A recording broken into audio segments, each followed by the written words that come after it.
Assalamualaikum warahmatullahi wabarakatuh. Bismillahirrahmanirrahim. Alhamdulillahilladzi ja'ala ramadhana wasilatan linaili darajati taqwa. Wassalatu wassalamu ala nabiyil mustafa sayyidina wa maulana Muhammadin al-mujtaba wal muqtafa wa ala alihi wa ashabihi ahli sidqi wal wafa, amma ba'du. Yang sama-sama kita hormati, kita cintai, kita banggakan Ibu Dr. Hajah Ida Fauziah MSI, Menteri Ketenagakerjaan Republik Indonesia. Kita doakan mudah-mudahan beliau senantiasa dikaruniai sehat dohir batin, sehingga mampu membangun perekonomian dan meningkatkan kesejahteraan untuk para pekerja di Indonesia. Pak Sekjen Kemenaker, Ibu Dirjen PHI dan Jamsestek, saya sebut khusus karena beliau yang punya inisiatif mengundang saya.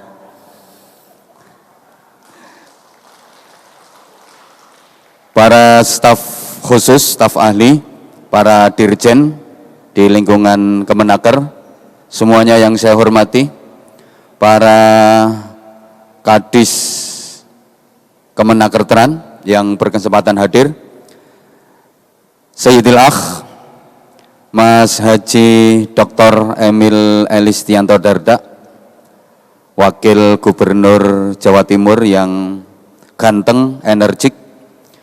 Kita doakan mudah-mudahan beliau senantiasa sehat walafiat, diberi pertolongan oleh Allah untuk bisa menjadi pemimpin yang bisa memberikan keteladanan yang prima, dan yang lebih penting lagi bisa mengemban, menjalankan dan mempertanggungjawabkan amanah baik di hadapan rakyat maupun di hadapan Allah Subhanahu wa taala. Bersama seluruh Forkopimda yang berkesempatan hadir, para kepala dinas,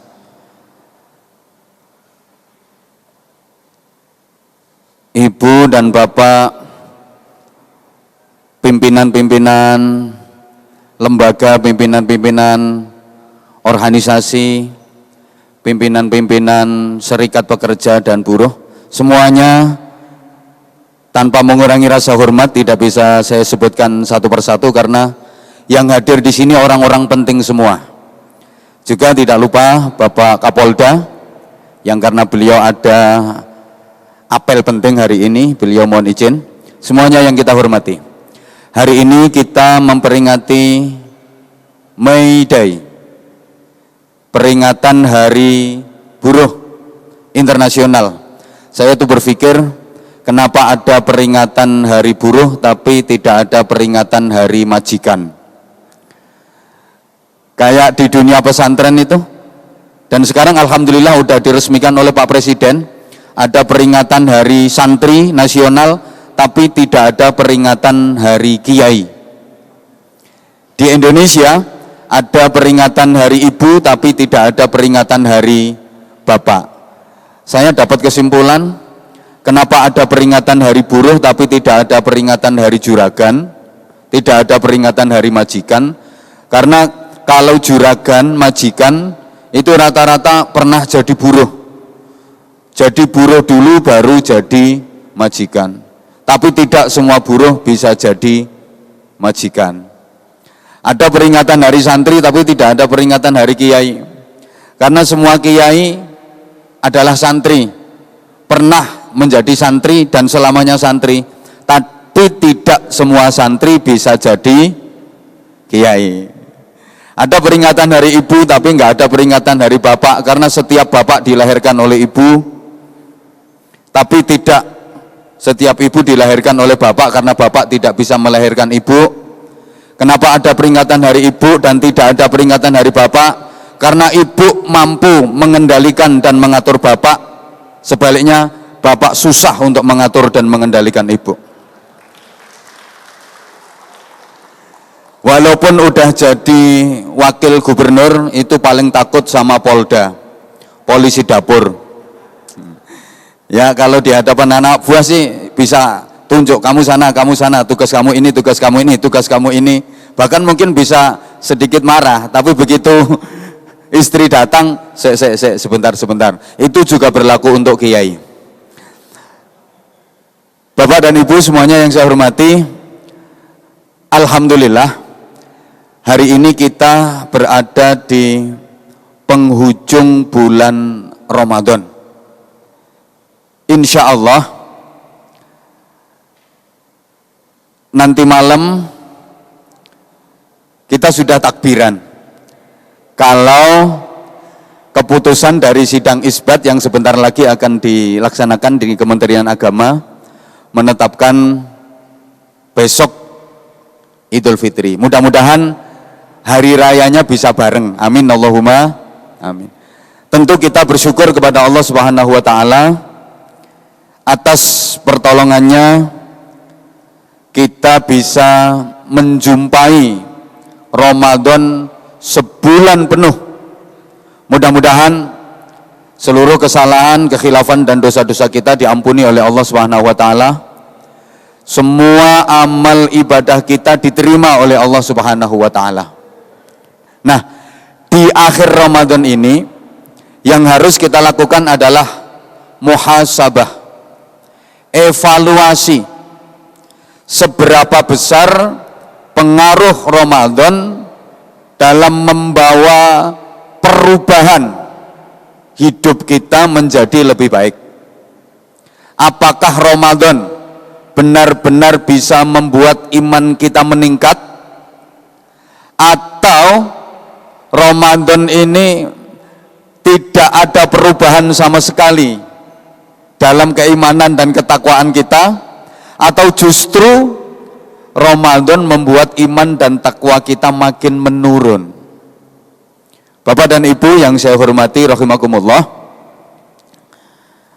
orang yang iman dan takwanya bisa meningkat setelah menjalani pelatihan dan pendidikan Ramadan, dialah orang yang menang, dialah orang yang layak berbahagia. Karena sama-sama menjalani Ramadan, masyarakat Islam Indonesia itu konsepnya berbeda-beda. Ada yang punya konsep Syawal, ada yang punya konsep halal bihalal, dan ada yang punya konsep Lebaran. Kayaknya aku nggak diperhatiin, terus gak apa-apa, tak anggap siaran radio. Ya, lagian waktunya sangat-sangat terbatas, jam 5 tit harus selesai. Saya ulang, ada yang punya konsep Lebaran, ada yang punya konsep halal bihalal, dan ada yang punya konsep Syawal. 3 konsep. Sebagaimana kita tahu, masyarakat Islam Indonesia itu terbelah menjadi 3 kelompok besar. Ada umat Islam yang berusaha benar-benar Islami, ada umat Islam yang sudah terkontaminasi dengan modernisasi, dan ada umat Islam yang masih memegang teguh tradisi.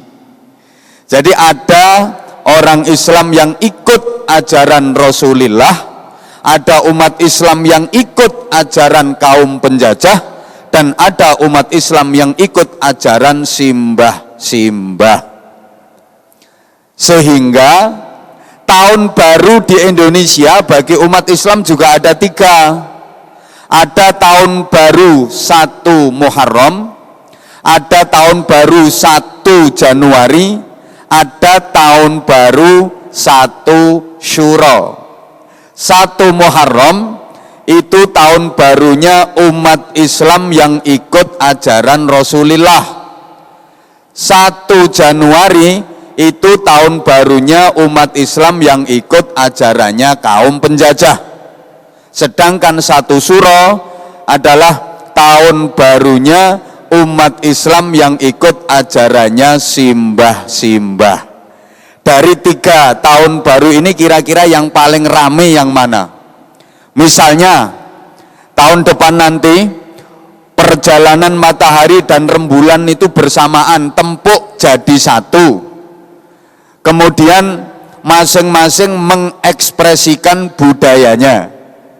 1 Januari dipusatkan di stadion, pesta pora, kembang api, nyumet mercon, nyalain petasan, kemudian ngundang artis yang goyangannya erotis, dangdutan. 1 Suro pusatnya di alun-alun, mengeluarkan gunungan dengan berbagai macam sesajen, pusaka-pusaka, terus campur sarian dan jaranan. 1 Muharram dipusatkan di Masjid Al-Akbar, isinya seminar ilmiah, pengajian. Kira-kira yang paling sepi yang mana? Halo? Yang paling sepi kira-kira dangdutan, campur sarian, apa pengajian?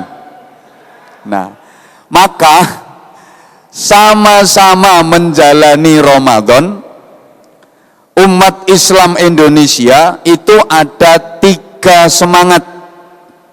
Ada semangat Syawalan, ada semangat halal bihalal, ada semangat Lebaran.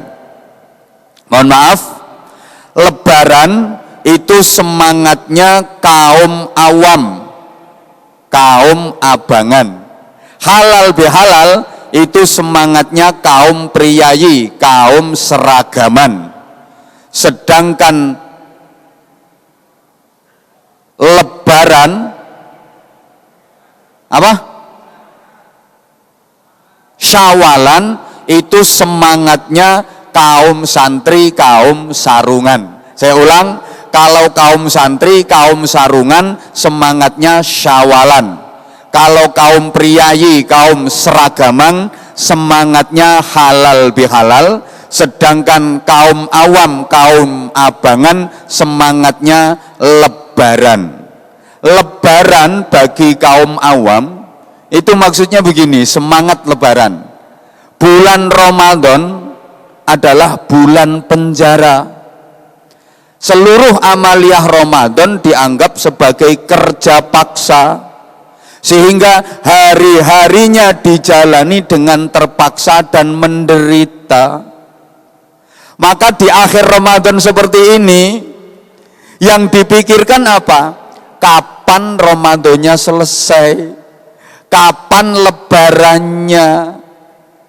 Ramadan mau berakhir, dia malah seneng. Ini semangat Lebaran. Jadi akhir Ramadan bukan berpikir meningkatkan kualitas ibadah, bukan berpikir Lailatul Qadar, bukan berpikir Idul Fitri, Syawal, tapi yang difikirkan adalah kapan lebarannya. Kenapa? Maaf, karena sebelum Ramadan dia berteman dengan setan, dia akrab dengan setan. Begitu memasuki Ramadan, setannya di penjara, dia berpisah 1 bulan dengan setan itu nggak tahan, sehingga kepingin setannya cepet-cepet dibebaskan. Begitu setan dibebaskan, dia kembali bergandengan tangan dengan setan. Ini semangat Lebaran. Begitu Ramadannya tamat, maksiatnya kumat. Begitu Lebaran, ibadah Ramadannya ikut-ikut bubaran. Kalau Ramadan mau taraweh dan witir, lepas Ramadan witirnya kenter. Begitu setan dilepaskan, manusianya jadi kesetanan. Ini semangat Lebaran. Kayaknya yang hadir di sini semua semangatnya Lebaran. Mohon maaf, rencananya pasca Ramadan ini sholat malam 8 plus 3 rakaat atau 20 plus 3 rakaat, terus apa selesai? Terus ya, baca Qur'annya terus apa selesai? Tadarusan di masjid, di mushola terus apa prei? Iktikafnya terus apa selesai? Itu semangat Lebaran. Nah, sedangkan Syawalan semangatnya santri, hari raya itu cuma 1 hari saja. Hari raya Idul Fitri itu hanya 1 hari, yakni tanggal 1 Syawal saja. Karena bagi santri Idul Fitri itu hari raya kecil, yang hari raya besar adalah Idul Adha. Kita buktikan kalau Idul Fitri itu hari raya kecil, Idul Adha hari raya besar. Dari segi waktu Idul Fitri cuma 1 hari, 1 Syawal saja. Idul Adha itu 4 hari, tanggal 10 Dzulhijjah plus 3 hari tasyrik, 11, 12, 13 Dzulhijjah. Dari segi biaya yang dikeluarkan, Idul Fitri hanya menyembelih ayam, Idul Adha menyembelih sapi. Maka Idul Fitri hari raya kecil, Idul Adha lah yang sesungguhnya hari raya besar. Idul Fitri hanya diwajibkan mengeluarkan zakat fitrah. Halo? Idul Adha bagi yang mampu diwajibkan menjalankan ibadah haji, mengeluarkan banyak biaya. Yang kurang mampu diperintah untuk menyembelih korban.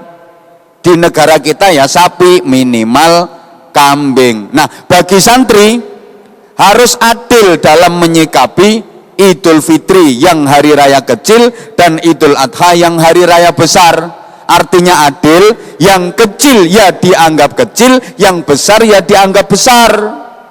Yang kecil diperlakukan sebagaimana kecil, yang besar juga harus diperlakukan sebagaimana besar.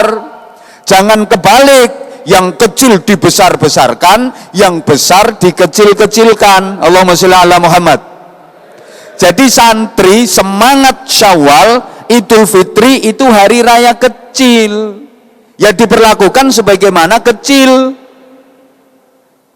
Idul Adha hari raya besar, ini yang diperlakukan sebagaimana besar. Lah rata-rata kita kebalik, Idul Fitri yang hari raya kecil dibesar-besarkan, Idul Adha yang hari raya besar malah dikecilkan.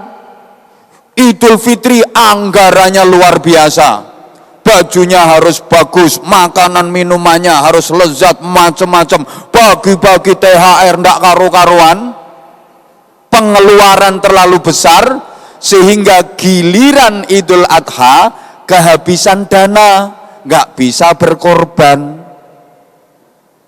Halo? Ini kebalik. Allahumma sholli ala Muhammad. Allahumma sholli ala Muhammad. Idul Fitri itu cuma 1 hari. Untuk apa? 1 hari Idul Fitri itu untuk bertaqabbalallahu minna wa minkum ajma'in. Mudah-mudahan Allah menerima amal kami dan amal Anda semua. Nah, amal itu bahasa kita lelaku. Kalau orang Jawa bilang laku. Lakunya orang Idul Fitri itu ada 4. Maka disimbolkan dengan kupat. Jadi kupat itu sesungguhnya laku papat. Lakunya orang yang beridul fitri. Di samping seperti yang tadi disampaikan oleh Mas Wakil Gubernur, kupat ngaku lepat, mengakui kesalahan.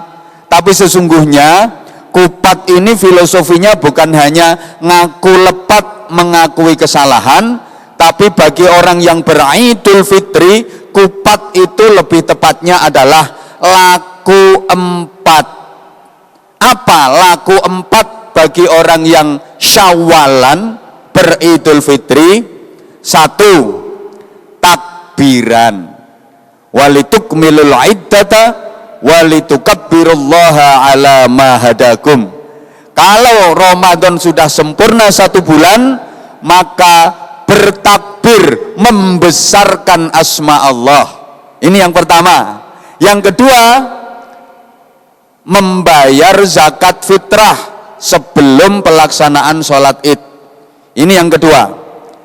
Kupat yang ketiga, pagi harinya melaksanakan sholat id.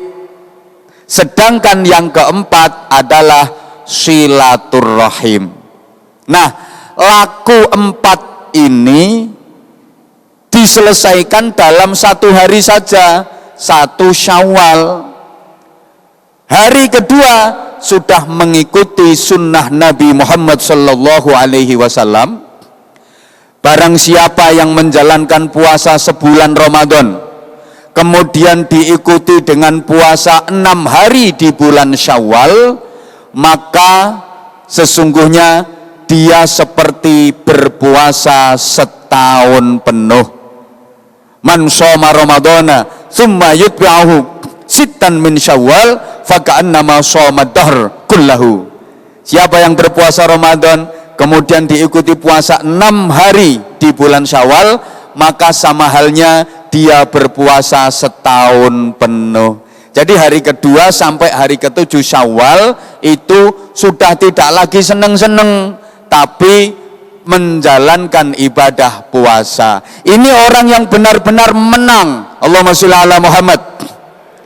Oke, Ramadan sudah selesai, pintu neraka kembali dibuka, pintu surga ditutup mungkin, tapi aku masih tetap berani bertarung melawan setan. Aku harus mampu mengalahkan hawa nafsu. Walaupun sudah di luar Ramadan, aku tetap bisa berpuasa, aku tetap bisa sholat malam. Aku akan membiasakan Ramadan di luar Ramadan, dan aku akan meramadankan bulan-bulan yang bukan Ramadan. Ini cirinya orang yang menang. Maka sesungguhnya Bapak Ibu jamaah sekalian, ucapan yang paling pas menghadapi hari raya itu adalah taqabbalallahu minna wa minkum.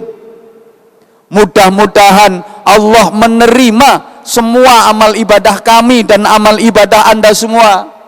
Kenapa? Karena begini, hari raya itu sesungguhnya adalah hari untuk evaluasi, hari untuk bersyukur, dan hari untuk memperbanyak zikir. Bukan hari untuk berfoya-foya, bukan hari untuk bersenang-senang, apalagi menghambur-hamburkan harta yang tidak pada tempatnya, apalagi mengadakan acara-acara yang berbau maksiat. Karena sesungguhnya, mohon maaf, andaikan orang itu tahu bahwa ibadah Ramadannya diterima Allah, maka sepatutnya lah dia untuk bersyukur kepada Allah dan meningkatkan amal. Kalau seandainya dia tahu bahwa ibadahnya tidak diterima oleh Allah, mohon maaf, hanya orang-orang yang kurang waras yang bisa tersenyum dan bisa bersenang-senang. Maka hakikat berhari raya sesungguhnya adalah melakukan peningkatan amal menuju perbaikan ibadah, baik secara kuantitas maupun secara kualitas. Allahumma sholli ala Muhammad. Karena sesungguhnya ibadah itu juga ada 2 macam, ada yang jalurnya vertikal, hablum minallah, ada yang jalurnya horizontal, hablum minan nas. Kerja itu juga bagian dari ibadah. Jadi ibadah itu bukan hanya sholat entul-entul jenis guli-guli gobek-gobek, atau muter tasbih aja wer sambil wiridan sulastri sumiyati sundari. Kerja pun adalah ibadah. Dulu zaman Rasulullah Shallallahu Alaihi Wasallam ada orang yang nggak pulang-pulang dari masjid. Dia kerjaannya cuma sholat, dikir, wiridan, sholat, dikir, wiridan, nggak pulang-pulang dari masjid. Dia nggak kerja di masjid terus, sholat, dikir, wiridan, sholat, dikir, wiridan, sholat, dikir, wiridan, sampai orang-orang mengatakan kalau dia ahli surga. Kabar itu viral sampai kepada Rasulullah Shallallahu Alaihi Wasallam. Kemudian Rasulullah bertanya, loh kamu kok mengatakan kalau dia ahli surga? Para sahabat menjawab, iya ya Rasulullah, karena dia udah nggak lagi mikirin dunia, hidupnya hanya fokus untuk akhirat, fokus untuk akhirat. Rasulullah bertanya, dia punya istri, punya anak apa enggak, punya keluarga apa enggak? Punya ya Rasulullah. Terus dia kerja apa? Enggak kerja, dia hanya fokus ibadah. Lalu terus istri anaknya makannya bagaimana? Ya nunggu dikasih orang. Kalau dikasih orang dia makan, kalau enggak dikasih orang dia enggak makan. Dia tawakal ya Rasulullah, dia tawakal ya Rasulullah. Akhirnya Rasulullah berdiri, wajahnya memerah, tanda kalau Rasulullah lagi marah. Kemudian Rasulullah berkata dengan keras, wallahi antum khairum minhu. Demi Allah, kamu lebih baik daripada dia. Laisa bi khiyarikum man tarakat dunya lil akhirah wa tarakal akhirata lid dunya walakin man yusibuhuma. Bukanlah sebaik-baik kalian orang yang mengejar akhirat sampai meninggalkan dunia, melupakan dunia, atau mengejar-ngejar dunia sampai melupakan akhirat. Akan tetapi yang terbaik dari kalian adalah yang mengupayakan dua-duanya. Seperti doa yang sering kita baca, Rabbana atina fid dunya hasanah wa fil akhirati hasanah wa qina adzabannar. Islam bukan anti dunia. Siapa sih yang enggak suka duit, pengen ngerti? Wong kiai nek karo duit ya. Siapa yang enggak suka sama duit? Islam bukan anti dunia. Salah kalau dikatakan Islam anti dunia. Halo? Halo? Ini terakhir. Islam bukan anti dunia. Silahkan cari dunia, tapi jangan jadikan itu sebagai tujuan utama. Masalah dunia, ya, hidup di dunia ini seperti orang berlayar. Seperti orang berlayar di lautan yang bertujuan untuk mencapai pantai harapan. Orang berlayar itu butuh air untuk bekal selama perjalanan, untuk makan, untuk minum, untuk nyuci. Kalau nggak ada air, gagal perjalanannya, nggak mungkin bisa sampai pantai tujuan yang menjadi harapan.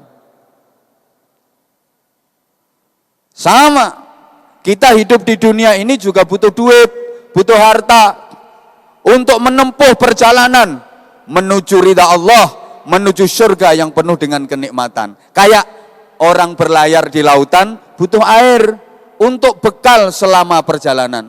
Tapi jangan mentang-mentang karena butuh air, lantas kapalnya dipenuhi dengan air, perahunya dipenuhi dengan air. Kalau perahu dipenuhi dengan air, yang terjadi perahunya adalah the kelelep and the nublek.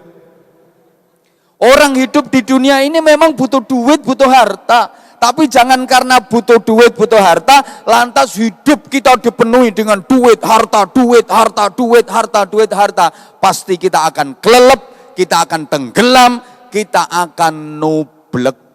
Terus artinya bagaimana?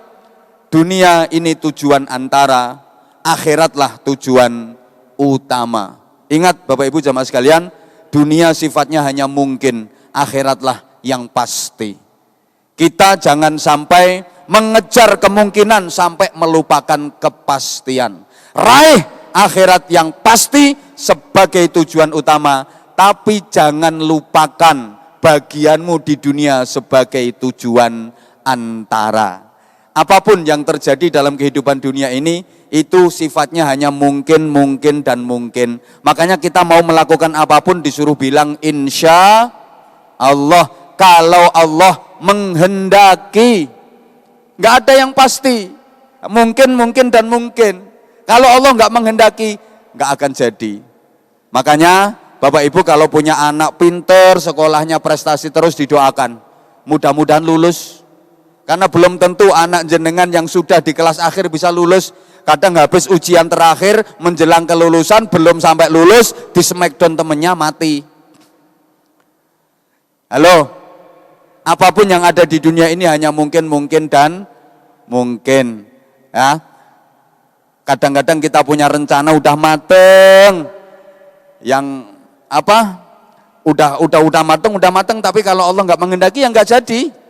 Ini di dunia ini, maka tepat sekali kalau orang Jawa bilang dunia ini sawang sinawang. Sana ngelihat sini enak, sini ngelihat sana enak. Mungkin jenengan ngelihat saya enak orang kayak itu, pegang mic setengah jam aja hasilnya udah ngalang-ngalain gaji kita 3 bulan. Itu jenengan, tapi kalau saya enakan jenengan. Resikonya luar biasa orang kayak saya. Salah ngomong dikit langsung viral, langsung masuk ranah hukum. Makanya yo nek larang yo pantes karena resikonya besar. Loh ya bener. Mungkin jenengan ngelihat orang kayak Bu Menteri itu enak. Wah enak jadi menteri kemana-mana dihormati gini. Padahal Masya Allah kemarin pandemi 2 tahun paling susah menteri ketenaga kerjaan. Dianggap nggak jalan lah macam-macam. Yang mau dijalankan apa orang pandemi? Paling susah. Itu namanya sawang sinawang.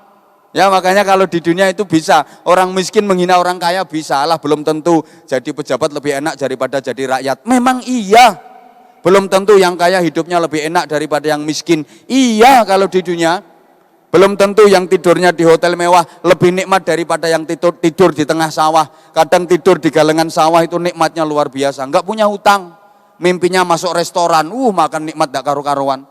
Yang tidur di hotel mewah itu mimpi diuber-uber hantu. Lu bener itu di dunia, tapi akhirat adalah kepastian. Mati itu pasti, hidup lagi sesudah mati itu pasti, surga itu pasti, neraka itu pasti. Siapa yang masuk surga pasti mulia, pasti bahagia. Siapa yang masuk neraka pasti hina, pasti menderita. Kalau dunia nggak ada yang pasti. Kadang yang naik Mercy berbes mili, yang naik becak bisa lincak-lincak. Yang tidurnya di hotel tengel-tengel, yang tidurnya di gardu isong guyang-guyu. Yang makan sate tele-tele, yang makan gereh bisa mendeh-mendeh, itu di dunia. Tapi kalau di akhirat nggak bisa. Masuk neraka kok mau menghina yang di surga nggak bisa. Belum tentu yang masuk surga lebih enak daripada di neraka. Di neraka awalnya panas sakit nggak apa-apa, lama-lama biasa kalau udah adaptasi. Nggak ada di neraka kok adaptasi itu nggak ada. Di sana kepastian, kalau di dunia hanya kemungkinan. Maka mudah-mudahan pelajaran Ramadan yang kita dapat ini, Ibu dan Bapak jamaah sekalian, benar-benar mampu membawa kita untuk menjadi manusia-manusia yang lebih meningkat kualitas hidupnya, lebih meningkat prestasi ibadahnya, baik kualitas maupun kuantitas. Yang terakhir, mudah-mudahan kita tergolong orang-orang yang kembali fitrah. Orang-orang yang minal aidin wal faizin. Orang-orang yang kembali fitrah artinya menjadi manusia yang fitrah, menjadi manusia yang manusiawi. Manusia yang mampu membuktikan diri bahwa dia lebih baik daripada makhluk-makhluk biologis yang levelnya di bawahnya. Mudah-mudahan puasa kita diterima Allah. Dan puasa kita adalah puasa ulat, bukan puasa ular. Kalau puasa ular, ular itu berpuasa. Tapi setelah puasa nggak ada perubahan. Dia puasa hanya melungsungi, hanya ganti kulit, hanya ganti baju. Karena dia akan makin panjang dan tubuhnya makin besar. Proses puasa dijalani hanya untuk peningkatan berat badan. Mohon maaf, ini ada kok ibu-ibu itu yang Ramadan berat badannya 55, Lebaran dapat 3 hari langsung jadi 72. Itu berarti puasa ular, puasanya cuma melungsungi, dia hanya ganti kulit. Sehingga Lebaran hanya ganti baju saja, hanya ganti baju baru saja. Setelah puasa namanya tetap ular. Bentuknya tetap ular, wajahnya tetap ular, perilakunya tetap ular, kehadirannya tidak menjadi harapan, tapi menjadi ancaman. Itu puasa ular, sehingga gaya makan sahurnya aja udah beda. Kalau makan sahur sekenyang-kenyangnya, sampai kekenyangan, kemelekaran, nggak bisa gerak. Habis makan sahur, nggak sholat subuh, melungker lagi wong ular. Ada nggak yang kemarin kayak gitu? Ada, ini pakai masker warna putih orangnya.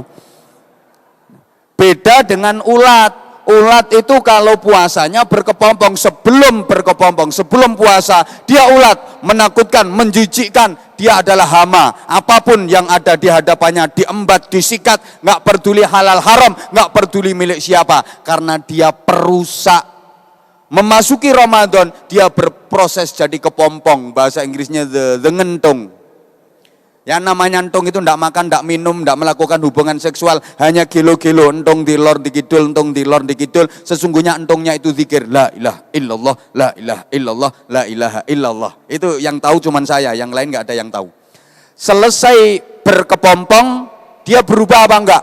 Berubah, namanya berubah, bukan lagi ulat, tapi kupu-kupu. Warnanya berubah lebih indah, wajahnya berubah lebih cantik, bentuknya berubah lebih ramping, lebih bagus, perilakunya berubah jadi baik, makanannya pun berubah. Dia hanya mau makan sari-sarinya bunga. Kehadirannya menjadi harapan, bukan ancaman. Kedatangannya membantu proses penyerbukan bunga, putik bunga untuk menjadi buah. Nah, ini puasa ulat.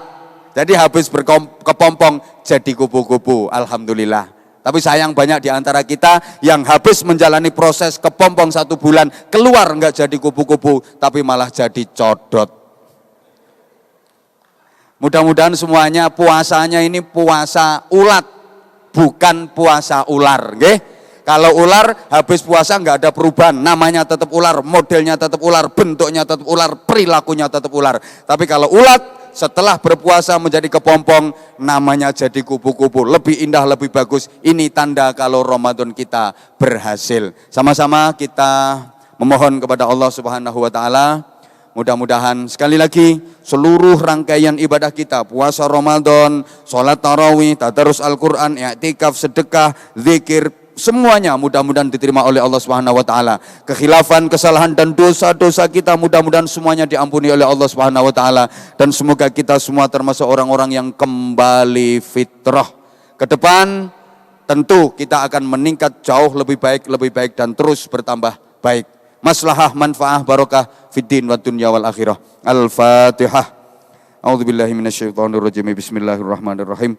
Alhamdulillahirabbil alamin arrahmanir rahim maliki yaumiddin iyyaka na'budu wa iyyaka nasta'in ihdinas siratal mustaqim siratal ladzina an'amta 'alaihim ghairil maghdubi 'alaihim waladdallin rabbighfirli wa liwalidayya wa lil mu'minina amin ya rabbal alamin. Allahumma shalli 'ala sayyidina Muhammadin wa 'ala alihi wa sallim wa radhiyallahu tabaraka wa ta'ala an kulli sahabati Rasulillahi ajma'in walhamdulillahi rabbil alamin.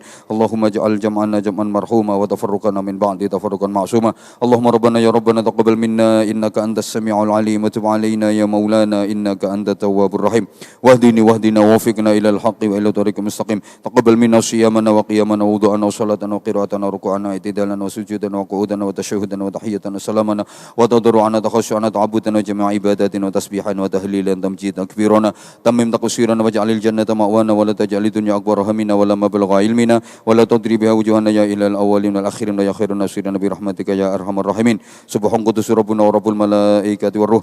Asyhadu an la ilaha illallah astaghfirullah. Nas'aluka ridhaka wal jannata wa na'udzubika min sakhatika wan nar. Allahumma innaka 'afuwun karim tuhibbul 'afwa fa'fu 'anna ya karim. Allahumma ij'alna minas su'ada'il maqbulin wa la taj'alna minal ashqiya'il mardudin. Allahumma ij'alna minal 'aidin al faizin as-salimin al ghanimin al aminin. Rabbana atina fid dunya hasanah wa fil akhirati hasanah wa qina adzabannar wa adkhilna al jannata ma'al abrar bi rahmatika wa fadlika ya aziz ya ghaffar ya halim ya sattar ya rabbal alamin.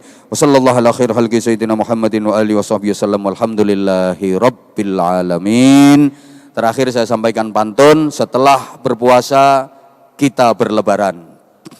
Kalau ada tamu jangan lupa kasih ketupat. Asal insan pekerja menjaga tetap kebersamaan, insya Allah kesejahteraan dan ekonomi akan terus meningkat. Demikian, mohon maaf yang sebesar-besarnya. Assalamualaikum warahmatullahi wabarakatuh. Waalaikumsalam warahmatullahi wabarakatuh. Alhamdulillahirabbil alamin. Insya Allah apa yang telah disampaikan oleh Bapak Kiai Haji Anwar Zahid pada kesempatan sore hari ini sangat bermanfaat untuk kita semuanya. Dan dengan berakhirnya tausiah dan juga doa bersama yang baru saja kita lakukan bersama-sama, maka berakhirlah seluruh rangkaian acara pada sore hari ini. Kami atas nama pembawa acara memohon maaf apabila terdapat kekurangan, dan tentunya kita akan berjumpa kembali di lain kesempatan dalam keadaan yang jauh lebih baik lagi. Wabillahi taufiq wal hidayah. Wassalamualaikum warahmatullahi wabarakatuh.